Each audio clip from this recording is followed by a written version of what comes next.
Dante's representation of the punishment of the suicides in Inferno 13 derives in part from a scene in Virgil's Aeneid, at Book 3, lines 19 through 68. In this video, I'll be discussing that scene, which recounts the story of Polydorus and how it influenced Dante. On his way to founding a new Rome, Aeneas makes land in Thrace, where he hopes he might build a colony for his people. While constructing an altar to Venus, he begins to gather branches and leaves for a roof to the altar. Tearing away a branch from a bush, he sees a gruesome sight.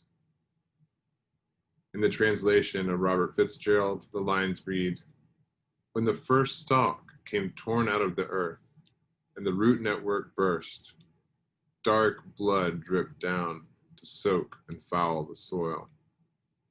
Each time Aeneas tears away a branch, blood seeps out of the bark. Initially, he thinks he has been given a bad omen, but when he pulls up another green shoot of the bush, it causes a groan and a soft sobbing to be heard emerging from the earth below the bush. This is the voice of Polydorus, a Trojan who had been sent ahead to Thrace to store away the gold of Troy during the siege by the Greeks. He had been murdered by the greedy king of Thrace, who betrayed the Trojans and stole their treasure. Polydorus cries out to Aeneas, asking to be spared the additional pain after death. "Must you rend me, derelict that I am, Aeneas? Spare me, now I am in the grave. Spare your clean hands' defilement. I am no foreigner. Old Troy gave birth to me. This blood drips from no tree."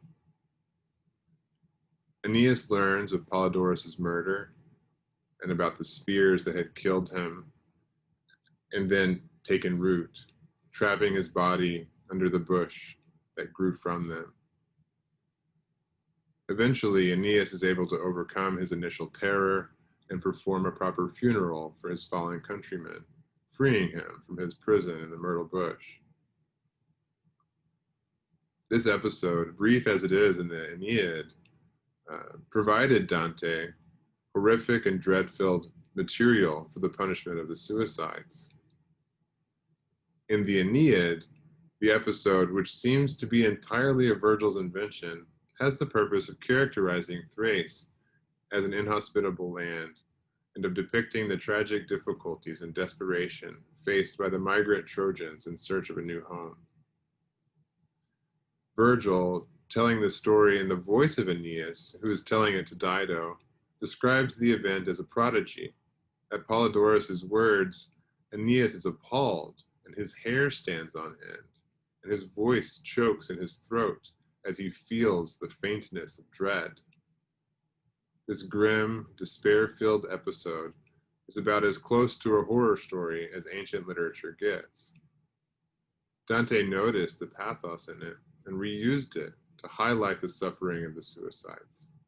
But he recontextualizes that suffering and feeling of dread entirely in an irredeemable and infinitely repeatable hellscape, where the trunks of the trees themselves cry out in despair as they are regularly slashed by the terrible claws of the harpies.